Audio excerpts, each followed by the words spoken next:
ছেলেটাকে মাঝে মাঝে আমার আশ্রমে পাঠাবে। কি কোটি কোটি জন্মের থাকে যদি সুকৃতি সংস্কার, তবে তার ভাগ্যে হয় বৈষ্ণব আচার। বাড়ির ছেলে মেয়েরা চাইলে ডাক্তার হতে পারে, মাস্টার হতে পারে, উকিল হতে পারে, নায়ক হতে পারে, গায়ক হতে পারে, বৈষ্ণব হতে পারবে না। হরি বল হরি বল। তা যদি হতো তাহলে তো দেশে চোর কমে যেত, সাধু বেড়ে যেত। দেশে সাধু কমে গেছে, চোর বেড়ে গেছে। কি শাস্ত্রের জন্য জানবেন, যে চোরটা আমাদের বাড়ি রান্নাঘরের দরজাটা ভেঙে একটা আলু ভাজা রুটি চুরি করে, তাকে আমরা থানায় দেই, চুরি করে চোর না। আর যে চোরটা কলমের খোঁচা দিয়ে দেশের সম্পত্তি চুরি করে, সে যখন পাড়ায় আসে তাকে রজনীগন্ধার মালা গলায় দেয়। হরি বল হরি বল। এটা বড় চোর। কাঠের পোকা চেয়ার নষ্ট করে, কারণ কাঠের পোকা চেয়ার নষ্ট করে, আর চেয়ারের পোকা রাজ্যের সম্পত্তি নষ্ট করে। দুটোই চোর। হ্যাঁ, মনে রাখবেন, জগতে চাইলেই খারাপ হওয়া যায়, চাইলে ভালো হওয়া যায়। তবে আপনি যদি ভালো পথে থাকেন, আপনাকে নিয়ে অনেক সমালোচনা হবে, আপনি কান দেবেন নাকি? কাগে কান নিয়ে গেছে, এটা কাগের পিছনে না ছুটে আগে দেখুন কানটা ঠিক আছে। যাদের নিন্দুক যারা, তারা সমালোচনা করে, শুনুন, নাম থাকলে বদনাম হবে। এনার কোনো বদনাম আছে? নেই তো। উনি মাইক চালাচ্ছেন, লাইট দিচ্ছেন, টাকা নিলেন, বাড়ি গেলেন, বাজার করলেন, খাওয়া দাওয়া করলেন, সেই নামও নেই, বদনামও নেই। কিন্তু হলদিয়া উৎসবে যে লোকটা মাইক দেয়, কত বড় সেট। আমি তো হলদিয়াতে আশ্রমে থেকে লেখাপড়া করেছি, সুতাহাটা থেকে যেতে হতো আমার আশ্রম, ভারত সেবাশ্রমের সঙ্গে ছাত্র। তো ওখানে যে মাইক দেয়, বড় সেট, হলদিয়া উৎসব, তাকে লোকে বদনাম, সাউন্ড ভালো হয়। গতবারের থেকে এবারে খারাপ, গতবারটা ঠিক ছিল। কার বদনাম করছে বলুন নাকি? যে নাকি 50 লক্ষ টাকার সেটআপ ফেলে দিয়েছে, পুরো মেলাটা কভার করছে, তার বদনাম। নাম আছে, বদনাম হয়ে যাচ্ছে। বৃন্দাবনে প্রেমানন্দ মহারাজ, যার দুটো কিডনি নষ্ট হয়ে গেছে। কি আমি 3 ঘন্টা কীর্তন গাই, নামার পরে যে বাড়িতে গান, বাবু দুধ নিয়ে আসুন, গ্লুকোজ নিয়ে আসুন, ঠান্ডা নিয়ে আসুন, কি কি চাই। কিন্তু ওনার তো দুটো কিডনি খারাপ, উনি তো বেশি পরিমাণে জল খেতে পারবেন না। সারাদিন ভক্তরা যাচ্ছে, কত মানুষের কত প্রশ্ন, বকবক করতে হচ্ছে, জোরে বলুক আর আস্তে বলুক। কি করে জানেন? পাশে একটা ভেজা তোয়ালা আছে, ওইটা ঠোঁটে বুলিয়ে নেয়। আরে একেই সাধু বলা হয়, এটাই সনাতন ধর্মের সাধু। প্রেমানন্দ মহারাজকে কোনো মুসলমানও ঘেন্না করে না, মুসলমানও ভালোবাসে, খ্রিস্টানও ভালোবাসে, হিন্দু ভালোবাসে। এটাই ভারতবর্ষের সাধু। হরি বল হরি বল। এটাই ভারতবর্ষ, এই দেশটাই আমার। ভক্তমণ্ডলী, ভক্তিমতী মায়েরা, যে রাত্রি 2টোর সময়ে বৃন্দাবনে পরিক্রমা করতে বের হয়, রাত 2টোর সময় তাকে দেখবার জন্য লক্ষ মানুষের ভিড় রাস্তায় দাঁড়িয়ে আছে। তিনি প্রেমানন্দ মহারাজ আসছেন। রাত এমনি নয়, সাধুত্ব অর্জন করা যায় না, সাধুত্ব নিয়ে জন্মাতে হয়, তাহলে তো সবাই সাধু হয়ে যায়। মালিকের হাত থেকে চায়ের কাপটা পড়ে ভাঙলে মালিক বলে কোম্পানি ভালো না, কর্মচারীর হাত থেকে পড়ে ভাঙলে বলে সামনের মাসের বেতন থেকে 50 টাকা বাদ হবে। তেলের শিশির ভাঙলো বলে কুকুর পরে রাগ করো, তোমরা যেসব বুড়ো ফোকা ভারত ভেঙে ভাগ করো তার। ভক্তমণ্ডলী, ভক্তিমতী মায়েরা, এইবারে রোহিদাস তো বড় হয়ে গেছে, যৌবনে পা দিয়েছে। গুরুদেব, আমি তো বেকার ছেলে, রোজগার করতে হবে, কি করে পেট চলবে? গুরুদেব কি বলছে? প্রতিদিন 2 জোড়া জুতো বানাইবা, জুতো বানাইবা,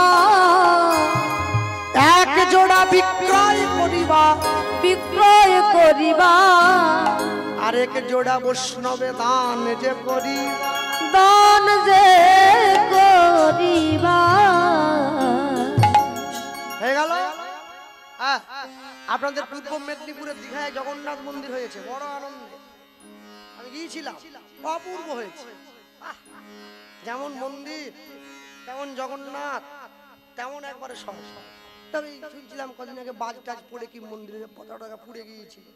একসাথে যেতেই পারে, যাবেন সকলে যাবেন আপনারা। আপনারা এখানে সামনে দীঘা, আমার বাড়ি থেকে দূর হলে এখান থেকে সামনেই হবে। তবে অবশ্যই যাবেন, জগন্নাথের প্রসাদও পাবেন। তবে একটা কথা অনুরোধ, দয়া করে দীঘার জগন্নাথ মন্দিরটাকে আবার জগন্নাথ ধাম বানিয়ে ফেলবেন না। জগন্নাথ মন্দিরটা, জগন্নাথ ধাম হচ্ছে পুরী ধাম, দীঘা কোনো ধাম নয়, ওটা মন্দির। আর যদি আপনাদের খঞ্চিতে একটা রামচন্দ্রের মন্দির তৈরি হয়, সেটা কি অযোধ্যার রাম মন্দির হলো? না, ধাম সব জায়গায় হবে না। দীঘার মন্দির আমি মন্দির বলতে পারি, ধাম বলে বলতে পারবো না। ভক্তমন্ডলী মায়েরা আনন্দ বড় হয়েছে, জুতো বানায় বিক্রি করে, জুতো বানায় বিক্রি করে, জুতো বানায় বিক্রি করে, একদিন দুদিন তিন দিন, একদিন দুদিন তিন দিন, আজকে যৌবনে পা দিয়েছে। আর যখন যৌবনে পা দিল, যৌবনে পদার্পণ করার পরে আজকে প্রেমানন্দের বিয়ে দিয়ে বাড়িতে স্ত্রী এনে দেওয়া হয়েছে। 3 বছর সংসার করার পরে প্রেমানন্দের ঘরে একটা পুত্র সন্তানের জন্ম হয়েছে। ছেলেটার নাম রামদাস। আস্তে রোহিদাস, রোহিদাসের স্ত্রী, রোহিদাসের পুত্র রামদাস, মুচিত ছেলে। বাবা যদি কৃষ্ণ ভক্ত হয়, মা যদি কৃষ্ণ ভক্ত হয়, সন্তানটাও কৃষ্ণ ভক্ত, তিনজনে মিলে হরি নাম গায়। ভগবান মনে মনে চিন্তা করছে, অনেক পরীক্ষা করেছি, এবার একটু যেতে হবে তো। বণিক সওদাগরের বেশ ধরে ভগবান রোহিদাসের ঘরের দরজায় এসে দাঁড়িয়েছে। আর রোহিদাস সেই সময়ে ঘরের দরজার ভেতরে বসে স্ত্রীকে সাথে নিয়ে ভগবানের নাম গায় একসঙ্গে করে। কৃষ্ণ নামের মালা গেঁথে গলায় পরে না, রাধা নাম সাধা বাঁশি সুর ভরে না, কৃষ্ণ হরিব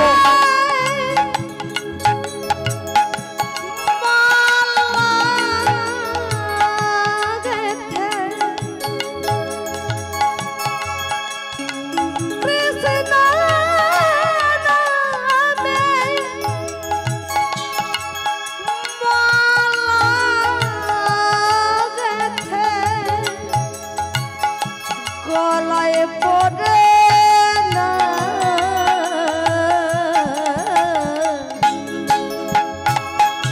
রাধা না সাধাবাসী সুর ভরে না, রাধা না সাধাবাসী সুর ভরে না। কৃষ্ণ নামে মালা গেথে গলায় পড়ে না, পড়ে না, রাধা নাম সাদা বাঁশি সুর ভরে না, কৃষ্ণ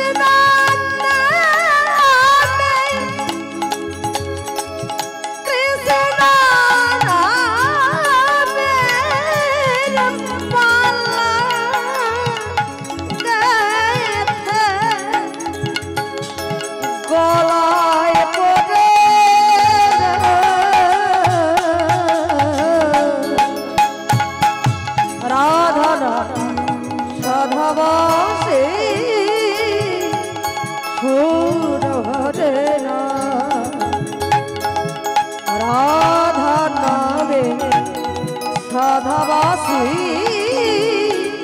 সুর ভরে না, আপন করিয়া গাহ কৃষ্ণ নাম, শান্তি পাইবে তুমি পাবে পরিত্রাণ আপন করিয়া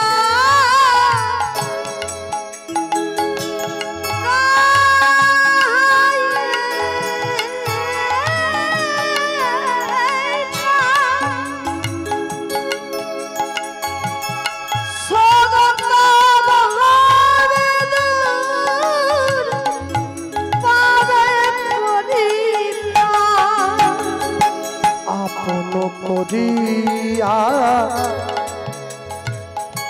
গাও সেই না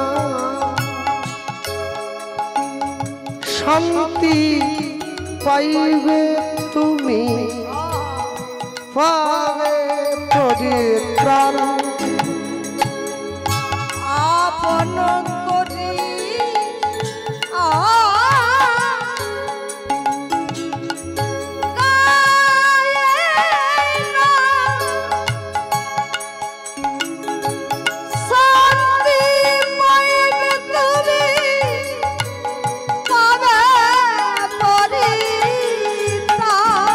তোমার মানব জনম ধন্য হবে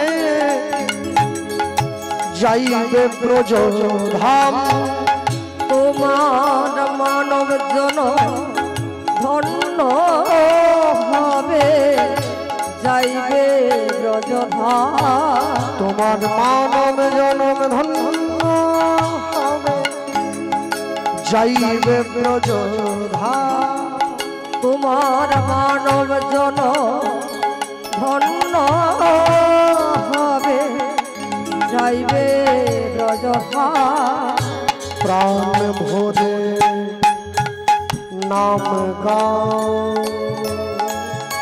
নাম গাও নাম গাও রাধনা সাধাবাসী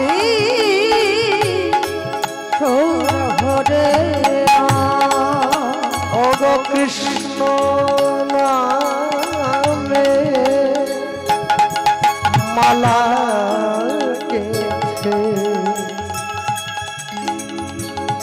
গলায় পূর্ণা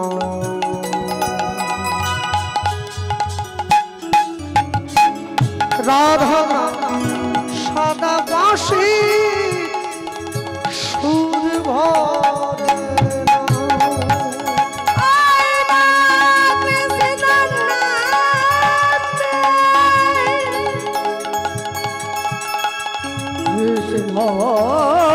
নামে কৃষ্ণ নামে কৃষ্ণ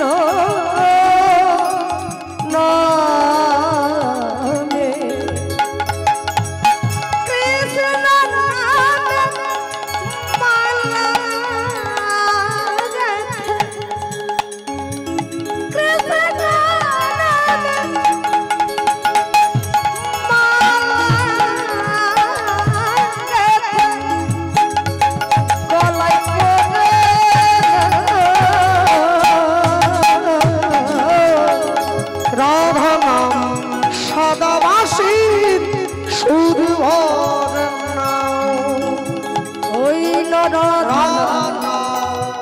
সাধাবাসী ভরে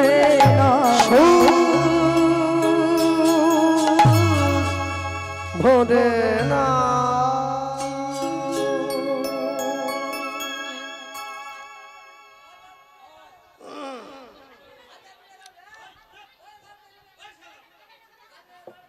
এই নিয়ে গিয়ে এখন দাঁড় করিয়েছে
একদিন, দুদিন, 3 দিন, আচ্ছা ঠিক সবাই মিলে রাগারাগির দরকার নেই, ঠিক আছে।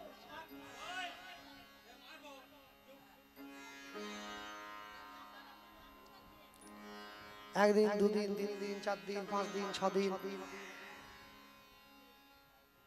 ভগবান এসে সম্মুখে দাঁড়িয়েছে ঘরের দরজায়। আর যখন ঘরের দরজায় দাঁড়িয়েছে, দরজায় টোকা দিয়ে ডাকছে, রুহিদাস কে, দরজাটা খোলো। দরজাটা খুলে দিয়েছে। যখন দরজাটা খুলে দিয়েছে, এই দরজাটা খুলে দেওয়া মাত্রই সঙ্গে সঙ্গে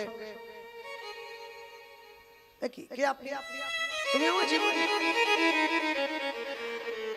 আমি গ্রামে গ্রামে ঘুরে ঘুরে জিনিসপত্র বিক্রি করি, তো তাকে সন্দেহ হয়ে গেছে ভাই।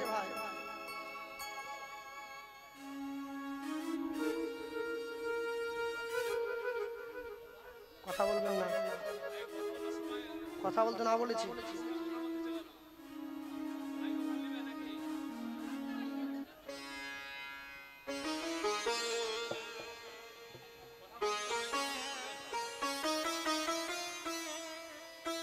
নিয়ে গিয়ে দান করিয়েছে, 1 দিন, 2 দিন, 3 দিন, 4 দিন। তো ভগবান বলছে, আমি তো বণিক সওদাগর, ব্যবসা করি, তো একটু জল দেবে ভাই। রহিদাস বলছে, জল আমি আপনাকে দিতেই পারি, জল নয়, আপনি চাইলে আমি পেট ভর্তি করে আপনাকে সেবাও করিয়ে দিতে পারি। কিন্তু একটা কথা আছে জানেন তো কি? ভেবে দেখুন, আপনি আমার বাড়িতে সেবা করবেন তো? কেন? আমি কিন্তু মুচির ছেলে। আগে থেকে স্বীকার করে নেওয়া ভালো। বণিক সওদাগর বেশি ভগবান বলে উঠছেন, আমি যদিও ব্রাহ্মণ, তবু তোমায় বলি, তুমি তো জানো মুচি হয়ে সূচি হয় যদি কৃষ্ণ ভজে, সূচি হয়ে মুচি হয় যদি কৃষ্ণ ত্যাজে। দাও দাও। আমি দরজার বাইরে দাঁড়িয়ে শুনছিলাম তুমি কৃষ্ণ নাম গাইছিলে। তুমি নয়, তোমার পুরো পরিবার। দাও দাও। ঘরের মধ্যে ডেকে হরিদাসকে কাছে বসিয়েছে।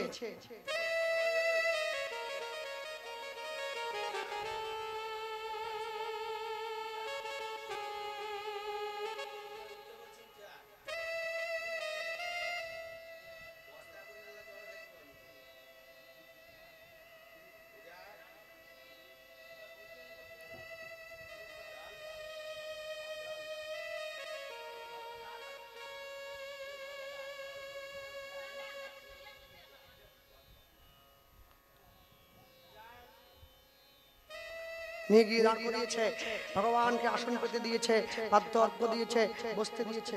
আর বসতে দিয়ে ভগবানকে সেবা দিচ্ছে। ভগবানের প্রসাদ, ভগবানকে সেবা দিচ্ছে। ভগবানের প্রসাদ এনে কৃষ্ণ যদি আসতে ছুটে ভক্তি মুক্তি দিয়া তবু প্রেম ভক্তি না দেয়, রাখে লুকাইয়া। 1 দিন, 2 দিন, 3 দিন, 4 দিন, 5 দিন। একটা গাছ যত্ন করতে করতে যখন ফুলে ফলে ভরে ওঠে, ভক্তিরূপী গাছটা যত্ন করতে করতে আজকে তাদের প্রেম রূপী ফসল ধরেছে। ভগবান এসে গিয়েছেন এই ফসল নিজে যত্ন করে সঙ্গে নিয়ে যাওয়ার জন্য। সেবা দিয়েছে, সেবা দিয়ে ভগবান সেবা করলেন, উঠে চলে গেলেন। যাওয়ার সময় হরিদাসকে ডেকে বলছেন, হরিদাস আমি তো কারো কাছে ঋণী থাকি না ভাই, তুমি আমাকে জল দিয়েছ, আমাকে জীবন দান করেছ, তুমি জল দান মানে জীবন দান। নাও নাও, আমার পক্ষ থেকে এক ছোট্ট উপহার তোমার জন্য। ভগবান নিজের ছোট্ট ঝুলি থেকে একটা পরশ পাথরের টুকরো বের করে হরিদাসের হাতে দিয়েছে। হরিদাস বলছে, আমি তোমার জীবন দিলাম, আর বিনিময়ে তুমি আমাকে একটা সাদা ফ্যাটফেটে পাথরের টুকরো দিচ্ছ। ভালো কিছু দিতে পারতে। ও তো চিনেই না, তো জানেই না। জানে কি? জানবে না। যে বাড়ির মায়ের স্বামী কোনদিন তার মাকে, তার স্ত্রী কাপড় এনে দেয়, প্রত্যেক কাপড়ের দাম 200 টাকা, 300 টাকা, 400 টাকা, 500 টাকা। হঠাৎ করে যদি তার স্ত্রীর হাতে তার বাড়ির থেকে কেউ এসে একটা শাড়ি দেয়, বলে জানো এই শাড়িটার দাম 1 লক্ষ টাকা, ও কিন্তু প্রথমে মানতে চাইবে না, এখানে চোখে দেখেই জানেই না 1 লক্ষ টাকার কাপড়। তো রুহিদাস তো মুচির ছেলে, জুতো সেলাই করে খায়, সে কি আর পরস্পরের গুণ জানে? রুহিদাস বলছে এই পাথরের টুকরোটা দিয়ে কি কাজ করব, একটু সোনার মোহর টহর দিলে তো বিক্রি করে আমার ভাঙাচোরা ঘরটা সারিয়ে নিত। ভগবান বলছে কি বললে, এটা পাথরের টুকরো, এই হাতটা বাড়া, শ্রী গোবিন্দ বলে তখন, বলে তখন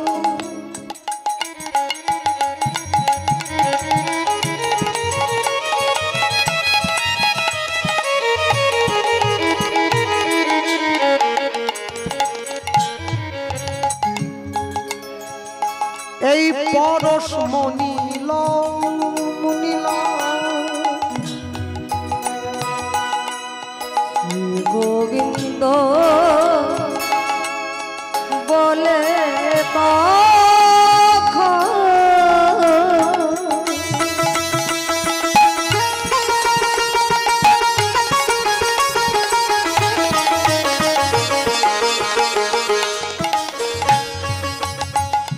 বলে এই পরশ মনিল। রুহিদাস বলে তুমি আমারে ভুলা, আরুহিদা বলে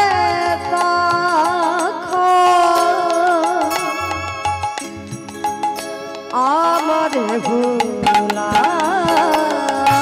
রুহিদাস বলে তুমি আমারে ভুলা, রুহিদা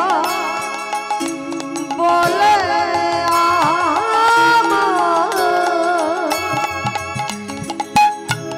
আমারে ভুলা। এই যে এটা এমন একটা পাথরের টুকরো তোমায় দিয়েছে রুহিদাস, যেই পাথরের টুকরোটা লোহার গায়ে ছুঁয়ে দিলে লোহা সোনা হয়ে যাবে। এত বলি চাম কাটা ওই রামপি ছোঁয়াইল,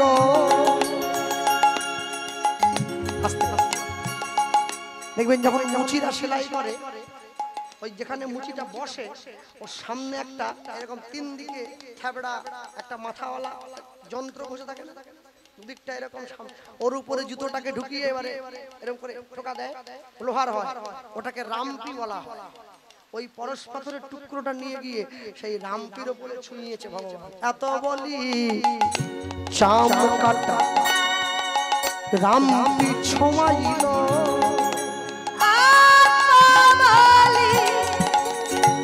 চাম কাটা রাম কাছাইল। এবার দেখিতে দেখিতে রামপি সোনার হইল। হরিব দেখিতে দেখিতে সোনার হইল। এবার দেখিতে দেখিতে রামপি সোনার হইল। ওই না দেখিতে দেখিতে রামটি সোনা যে হইল। যেই সেই রামপি সোনার হয়েছে, অমনি সঙ্গে সঙ্গে রুহিদাস বলে উঠছে তোমার জিনিস তুমি নিয়ে যাও। কেন নেবে না? না না। আর এই তো বলছিলে যে আমি নাকি তোমাকে একটা পাথর দিয়ে ভুলিয়ে দিচ্ছি, খবরদার। আমি দুঃখে আছি বলে গোবিন্দ ভালোবাসি, ভালোবাসি যদি আমি সুখ পাই সুখ পাই আমি গোবিন্দ ভুলে যাব। আমি গোবিন্দ ভুলে যাব। না না না না, তোমার জিনিস তুমি নিয়ে যাও। ভগবান বলে আমি যদি কাউকে কোনো জিনিস দেই আমি আর ফেরত দেই না। এই বলে সেই পরশ পাথরের টুকরোটা রুহিদাসের খড়ের চালে গুজে দিয়ে ভগবান রহিদাস বলছে যত দুঃখই পাই, যত কষ্টই পাই, ওই পরশপদ রানীমা। কাশীধামের রানীমা সমগ্র কাশীধামবাসীকে একটা করে সোনার মোহর দিয়ে দিচ্ছে, দান করছেন, যাতে গরিব কেউ না থাকে। যখন রহিদাসের ঘরের দরজায় এসে দাঁড়িয়েছেন, যখন রহিদাসকে দিতে যাচ্ছেন, অমনি রহিদাস বলছে, রানীমা এই একটা সোনার মোহর দিয়ে কি হবে? আমার কাছে যা বস্তু আছে না, আমি লোহার গায়ে ঠেকিয়ে এইরকম লক্ষ লক্ষ স্বর্ণ মুদ্রা তৈরি করে নিতে পারি। রানীমা বলে, কি বলছো? কই নিয়ে এসে দেখি। রহিদাস ছুটে গিয়ে নিজের খড়ের চাল থেকে সেই পরশ পাথরের টুকরো এনে রানীমার হাতে। রানীমা দেখছে তো পরশ পাথর। রানীমা ওইটা আপনি নিয়ে যান। রহিদাস, এটা কি তুমি জানো? আমি জানি এটা পরশ পাথরের টুকরো। লোহাতে ছলে লোহা সোনা হয়ে যায়, কিন্তু ওটা আমার লাগবে না। ওটা হলে আমি গোবিন্দ ভজনা করতে ভুলে যাব। তুমি নিয়ে যাও। রানীমা মনে মনে ভাবছে, এইরকমই একটা মানুষকে আমার দরকার, যার কোনো লোভ নেই, যার কোনো চাওয়া পাওয়া নেই। একেই তো আমি আমার গুরু বলে বরণ করব। এই বলে কি করলো রানীমা? রহিদাসকে নিজের গুরু বলে বরণ করলেন। আর যেই গুরু বলে বরণ করলেন, অমনি কাশীধামের ব্রাহ্মণগণ রেগে গিয়েছেন। কি আমরা ব্রাহ্মণ সমাজ থাকতে তুমি কিনা মুছিকে গুরু বলে বরণ করো? রহিদাস গিয়ে সকলকে বলছেন, আমি আপনাদের কথা বুঝতে পারছি, কিন্তু আমি তো রানীমাকে জোর করে দীক্ষা দেই। রানীমা আমার কাছে নাম নেওয়ার জন্য ছুটে এসেছেন নিজের থেকে। সেই অপরাধের জন্য রানীমাকে সকল ব্রাহ্মণগণ মিলে জরিমানা করলেন। প্রত্যেক ব্রাহ্মণকে একটি করে সোনার থালা দিতে হবে এবং সবাইকে পরিপূর্ণ আহার করাতে হবে। যখন ব্রাহ্মণরা বসে ব্রাহ্মণ ভোজন করবার জন্য বসেছেন, মুখে তুলতে গেছেন, তাকিয়ে দেখছেন সকল ব্রাহ্মণের পাশে রহিদাস বসে আছে। ব্রাহ্মণগণ ছুটে গিয়ে রহিদাস চরণটা জড়িয়ে ধরলেন। রহিদাস, আমাদের অন্যায় হয়ে গেছে, আমরা ভুলে গিয়েছি। রহিদাস, মুচি হয়ে সূচি হয় যদি কৃষ্ণ ভজে, সূচি হয়ে মুচি হয় যদি কৃষ্ণ চলে। রহিদাস বললেন, শোনো, যে যাই করুক না কেন, কোনোদিনের জন্য নাম ছাড়বেন না, নাম করবেন, নামকে ছাড়বেন না। কেন? ভগবানের নাম এ সবাই করতে পারে, কিবা বিপ্র কিবা ন্যাসী, শূদ্র কেন নয়, যেই কৃষ্ণ তত্ত্ববেত্তা সেই গুরু হয়। হরি বল, হরি বল। দীক্ষা দিয়েছেন হরিদাসের কাছে গিয়ে। এই রানীমা যখন দীক্ষা নিলেন, এই নেওয়ার পরে হরিদাস ঘরের মধ্যে শুয়ে রয়েছেন। রাতের অন্ধকারে বণিক সওদাগর বেশি ভগবান হরিদাসকে স্বপ্ন দিয়ে বলছে, হরিদাস কে? আমি। কি প্রভু, তুমি আমার ঘরে এসেছিলে তো? তোমায় পরীক্ষা করবার জন্য আমি গিয়েছিলাম, পরশ পাথরের টুকরোটা আমি তোমাকে দিয়েছি, চলে এসো আমার কাছে। তুমি কোথায় আছো? কি করে চিনবো? আমি আছি তো হস্তিনাপুরে। যুধিষ্ঠির মহারাজ রাজসূয় যজ্ঞ করছেন, আমি সকল ব্রাহ্মণ বৈষ্ণবের চরণ ধুইয়ে দেওয়ার দায়িত্ব নিয়েছি। তুমি এসো রহিদাস, আমি তোমার চরণটা ধুইয়ে দেবো, তোমাকেও বুকে জড়িয়ে দেবো। এইবার রহিদাস বলছে, প্রভু আমি হস্তিনাপুর কি করে চিনবো? কেন? এই ভীমকে পাঠিয়ে দিচ্ছি, ভীম তোমায় নিয়ে আসবে। ভীম এসে দাঁড়িয়েছে রহিদাসের সম্মুখে। ভীমকে নিয়ে রহিদাস যাচ্ছে কোথায়? ওই গোবিন্দ চরণে। এক পা দু পা তিন পা করে গিয়ে পৌঁছে গিয়েছে, সম্মুখে দাঁড়িয়েছে। ভগবান হাতটা বাড়িয়েছে, প্রভু আমি যে মুচির ছেলে, তাতে কি হয়েছে? আমি আর তোমাতে কোনো ভেদ নেই, ভক্ত আর ভগবানের মধ্যে কোনো ভেদ নেই, আগুন আর অগ্নি স্ফুলিঙ্গের মধ্যে কোনো ভেদ নেই, ঠিক ভক্ত আর ভগবানের মধ্যে কোনো ভেদ নেই। ছুটে গিয়েছে, ছুটে যায় রহিদাসকে ডাকিয়া, প্রভু আমার করে আকর্ষণ, করে আকর্ষণ, বক্ষ চাপি দিলে নগ, দুলে নগ,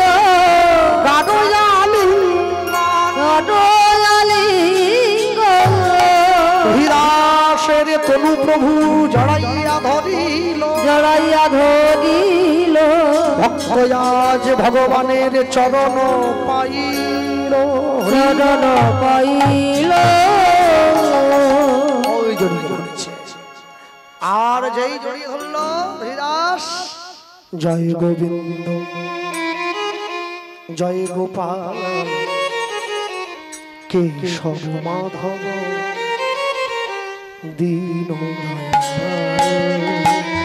জয় গোবিন্দ জয় গোপাল কেশব মাধব দীন দয়াল।